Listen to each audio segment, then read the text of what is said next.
నమస్తే, welcome to HMTV special debate. INDI కూటమి ఇవాళ ఢిల్లీలో సమావేశమైంది కాంగ్రెస్ పార్టీ నేతృత్వంలో. సో మల్లికార్జున ఖర్గే, సోనియా గాంధీ, రాహుల్ గాంధీ, అఖిలేష్ యాదవ్, మమతా బెనర్జీ, చాలామంది మిగిలిన వాళ్ళ కుటుంబంలో ఉన్న వాళ్ళంతా కూడా దానికి అటెండ్ అయ్యారు. కానీ తమిళనాడు నుంచి డిఎంకే హాజరు కాలేదు. తమిళనాడులో జరిగినటువంటి పరిణామాల నేపథ్యంలో ఇండి కూటమికి స్టాలిన్ దూరమైనటువంటి విషయం తెలిసిందే. సో ఆ తర్వాత యాప్ నుంచి కూడా ఎవరు అటెండ్ కాలేదు. రెండు పార్టీలు కూడా టోటల్గా బాయ్కాట్ చేసినాయి ఈ కూటమి యొక్క సమావేశాన్ని, ఇండి కూటమి యొక్క సమావేశాన్ని. సమావేశం ముగిసిన తర్వాత మల్లికార్జున ఖర్గే పాత్రికేయులను ఉద్దేశించి మాట్లాడారు. ఈ మాట్లాడిన సందర్భంగా తామంతా కలిసే ఉన్నామని, ఇప్పటికి కూడా మరి డిఎంకే ఆప్ విషయం ఆయన ప్రస్తావించలేదు, అంతా కలిసే ఉన్నాం, సమష్టిగా పోరాడతాం, భారతీయ జనతా పార్టీ యొక్క విధానాల మీద మేము చాలా తీవ్రమైనటువంటి పోరాటం చేస్తాం. అట్ ద సేమ్ టైం కొన్ని పాయింట్స్ కూడా ఆయన చెప్పారు. దాంట్లో ముఖ్యంగా నియోజకవర్గాల పునర్విభజన వ్యవహారంలో ఇండి కూటమి పాత్ర చాలా ప్రధానమైంది, అందువల్లనే భారతీయ జనతా పార్టీ ఆ విషయంలో వెనక్కి వెళ్ళిపోయింది అనేటటువంటి స్టేట్మెంట్ ఆయన ఇచ్చారు.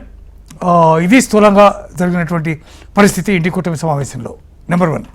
నెంబర్ 2, బెంగాల్లో పరిణామాలు చాలా వేగంగా మారుతున్నాయి. 20 మంది ఎంపీలు తాము యాప్ నుంచి తాము టీఎంసీ నుంచి విడిపోయి సపరేట్గా మేము కూర్చుంటాము అని చెప్పి స్పీకర్కి లేఖ ఇచ్చారు. ఆ లేఖని స్పీకర్ అందుకున్నారు.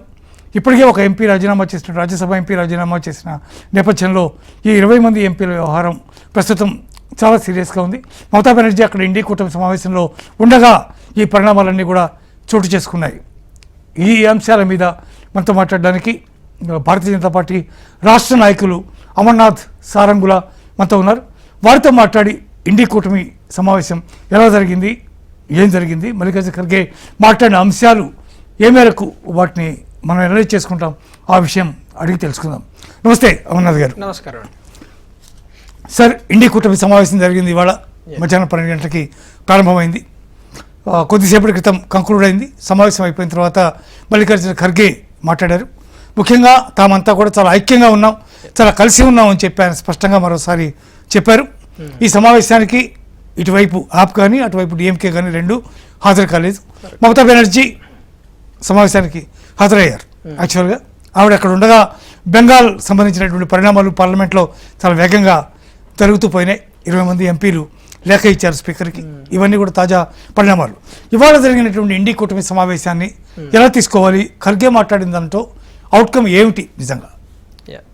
శివప్రసాద్ గారు, మొదట మీకు హెచ్ఎంటీ ప్రేక్షకులకు అందరికీ నమస్కారం. ఇప్పుడు ఈ ఇండి కూటమి అనేది ఇంకా ఎక్కడ ఉంది అనేది మనం వెతుక్కోవాలి భూతద్దం వేసి. ఎందుకంటే అటు పార్లమెంటులో ఇండి కూటమి అనేది లేదు. ఎందుకంటే డిఎంకే వాళ్లకు కాంగ్రెస్ పార్టీ పచ్చి దారుణంగా మోసం చేసిన తర్వాత తమిళనాడులో డిఎంకే వాళ్ళు వెళ్ళి స్పీకర్ గారి దగ్గర మేము కాంగ్రెస్ పార్టీతో కూర్చోము, మాకు వేరే సపరేట్ ప్లేస్ ఇవ్వండి, ఎందుకంటే వీళ్ళు చాలా దుర్మార్గులు, దుష్టులు, మోసగాళ్ళు అనేది చాలా క్లియర్గా వారు చెప్పడం జరిగింది. తర్వాత ఆల్రెడీ ఆప్తోని పంజాబ్లో జరుగుతున్న పరిణామాల దృష్ట్యా వాళ్ళు ఎవరు కూడా కలిసి ఒక విషయం మీద మాట్లాడతలేరు.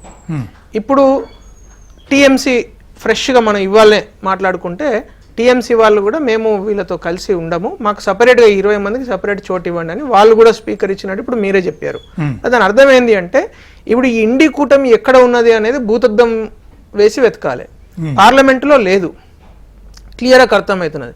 ఒకవేళ పార్లమెంటులో ఏదో కొంచెం ఉన్నది అని అనుకుంటే మనం ఒక సింపుల్ లాంగ్వేజ్లో చెప్పాలంటే పార్లమెంటులో కోalition ఉన్న ఇండి కూటమి అసెంబ్లీలోకి వచ్చేసరికి అది కోalition కాస్త డెమాలిషన్గా మారిపోతున్నది. ఎందుకంటే మీరు చూడండి, పంజాబ్లో వాళ్ళు ఆప్తో లేరు, ఢిల్లీ ఎలక్షన్స్ వచ్చినాయి ఆప్తో లేరు, ఆప్కును కాంగ్రెస్ పార్టీకి మధ్యలో ఇదే రాహుల్ గాంధీ గారు ఆప్ అరవింద్ కేజ్రీవాల్ వారికి సంబంధించిన కరప్షన్ గురించి అనేక సార్లు మాట్లాడారు. టీఎంసీలో 294 సీట్ల కాంగ్రెస్ పార్టీ కంటెస్ట్ చేసింది మొన్న. సరే వాళ్ళు 2 గెలిచారు, అది వేరే విషయం.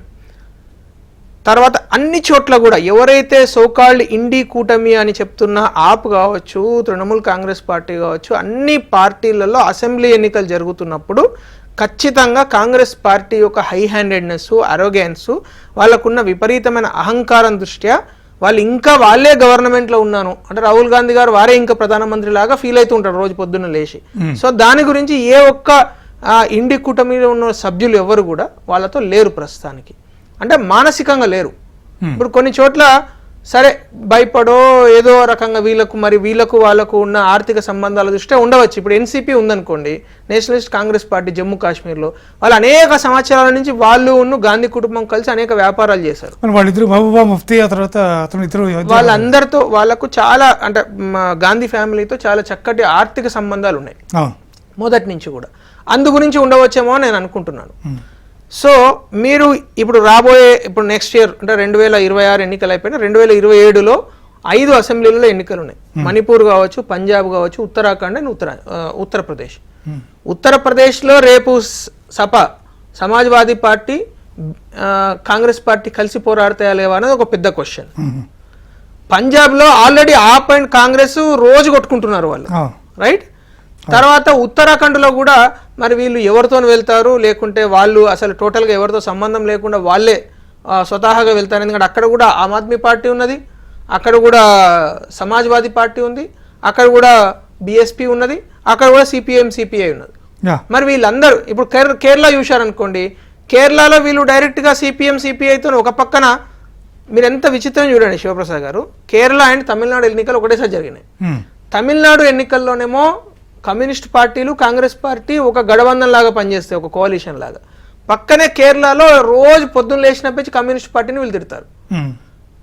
మొన్న జరిగింది అదే కదా. కేరళలో మీకు సేమ్ రాహుల్ గాంధీ గారు వెళ్ళి, సరే వాళ్ళు గెలిచారు నేను కాదనట్లేదు, కానీ వాళ్ళు వెళ్ళి రోజు కమ్యూనిస్ట్ పార్టీని తిట్టి, తమిళనాడులో వచ్చేసరికి కమ్యూనిస్ట్ పార్టీతో కలిసి ఇదేమి ఐడియాలజీ, అసలు దీనికి ఏంది, దీనికి ఒక ప్రామాణికత ఏంది, అసలు ఈ ఇండియా అలియన్స్ అనే దానికి ఇండి గఠబంధన్ మోడీ గారి మాటలలో చెప్పందానని ఇది గఠబంధన్ కాదు, ఇది గమండియా గఠబంధన్ ఇది.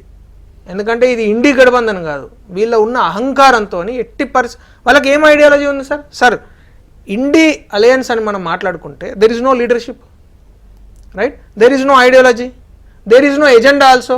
వాళ్ళకి ఎజెండా కూడా లేదు. వాళ్ళ ఎజెండా ఏంది? బీజేపీని ఓడగొట్టాలి. అంటే భారత ప్రజలకు ఏం చేయాలనేది వాళ్ళకి ఎజెండాలో లేదు. భారత ప్రజలకు ఇది చేయాలి, లేకుంటే వాళ్ళకు నిరుద్యోగం నుంచి విముక్తి ఇవ్వాలి, లేకుంటే మహిళలకు ఆపర్చునిటీస్ కల్పించాలి, లేకుంటే దేశాన్ని 10% జీడిపి వృద్ధి రేటును తీసుకురాలి. ఏంది మీ ఎజెండా ఏంది? మీరు అడిగారనుకోండి వాళ్ళ ఎజెండా ఏంది అంటే, ఇప్పుడు మల్లికార్జున ఖర్గే గారు మాట్లాడిన ఆ 40 నిమిషాల స్పీచ్లో కూడా ఆయన ఒకటే మాటను పదే పలుకుతున్నారు. ఏంది? బీజేపీని ఓడగొట్టాలి, బీజేపీని ఓడగొట్టాలి అనే ఐడియాలజీతో మేము అందరం కలిసామని చెప్తున్నాడు. అది తప్పితే వాళ్ళకి అసలు వేరే ఒక సైడ్ కూర్చోవడానికి వేరే అసలు ఐడియాలజీ లేదు. సో వాళ్ళకు లీడర్షిప్ లేదు, వాళ్ళకు ఒక ఎజెండా లేదు, వాళ్ళకు ఒక ఐడియాలజీ లేదు, కనీసం వాళ్ళకు సీట్ షేరింగ్ ఫార్ములా కూడా లేదు. ఇప్పుడు భారతీయ జనతా పార్టీ ఎన్డీఏ ఇవ్వాలి కాదు, 1999 నుంచి ఏదైతే ఎన్డీఏ అని మేము అనుకుంటున్నామో ఆ ఎన్డీఏ అప్పటి నుంచి ఇప్పటివరకు మజబూత్గా ఉన్నది. మేము ఓడిపోయిన రోజు కూడా మేము వాళ్ళతోనే ఉన్నాం. ఇప్పుడు 2004లో బీజేపీ ఎన్డీఏ ఓడిపోయినప్పుడు కూడా మాతో ఎవరు వాళ్ళంతా వాళ్ళు బయటకు వెళ్ళిపోయారు తప్పితే మేము ఎవరితోనూ కూడా మిస్బిహేవ్ చేయలేదు. కానీ కాంగ్రెస్ పార్టీ ఏం చేస్తున్నది? సేమ్ కాంగ్రెస్ పార్టీ రోజు వాళ్ళ ఇండియా అలయన్స్ గఠబంధన్లో ఎవరైతే ఉన్నారో, వాళ్ళ అలయన్స్లో పార్ట్నర్స్ ఎవరైతే ఉన్నారో వాళ్ళందరితో రోజు పొద్దున్న లేచినప్పటికీ గొడవ పెట్టుకుంటారు వాళ్ళు, రైట్? అదే న్యూస్లో వస్తుంది, అదే సోషల్ మీడియాలో రన్ అవుతుంది. అసలు ప్రజలకు మీరు ఏం మెసేజ్ ఇవ్వాలనుకుంటున్నారు? అలయన్స్ అంటే ఏంది? కనీసం ఒక్కటన్నా ఐడియాలజికల్గా వాళ్ళకు కలిసి ఉండాలి కదా. అది ఏముంది చెప్పండి? సో ఇటువంటి పరిస్థితులలో ఇది కోalition కాదు, ఇది ప్యూర్లీ డెమాలిషన్. ఎందుకంటే వీళ్ళకి అసలు ఏమాత్రం కోalitionగా ఉండే నైతిక హక్కు లేదు. కనీసం దానికి లక్షణాలు ఏవైతే కోalitionలో ఉండాల్సిన లక్షణాలు అంటే, ఇప్పుడు చూడండి ఎంత అన్యాయంగా ఉంటుందంటే, బీహార్లో ఎన్నికలు జరిగినాయండి. ఆర్జేడీలో తేజస్వి యాదవ్ గారు చాలా సంవత్సరాల నుంచి కష్టపడుకుంటూ కొంతవరకు పార్టీని ఒక స్థాయికి తీసుకొచ్చిండు.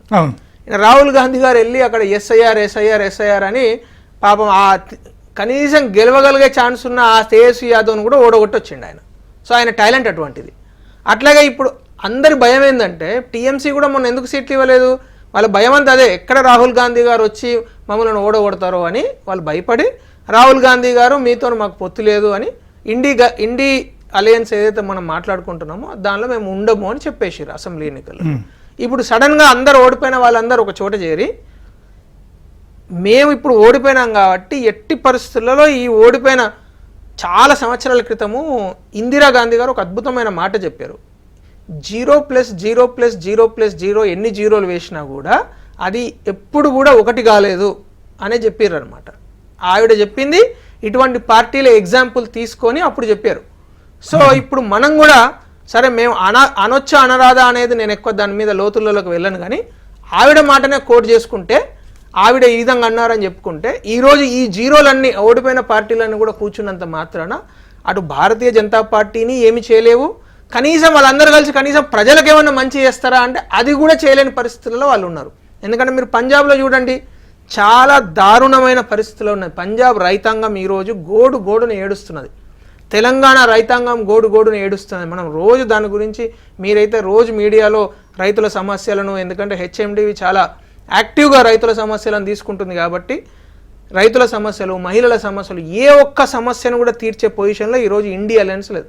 మీరు అడిగారు అనుకోండి, ఇండియా అలయన్స్ మీరు ప్రజలకు ఏమేమి చేయాలనుకుంటే ఒక 5 పాయింట్లు రాయండి అంటే అక్కడ కూర్చొని ఏ ఒక్కరు కూడా 5 పాయింట్లు కాదు, ఒక్క పాయింట్ కూడా రారు. అందరూ ఒకటే పాయింట్ రాస్తారు, మోడీ గారిని ఓడగొట్టాలి. ఎందుకు మోడీ గారిని ఓడగొట్టాలి? దానికి మరి సమాధానం ఉండాలిగా. నెక్స్ట్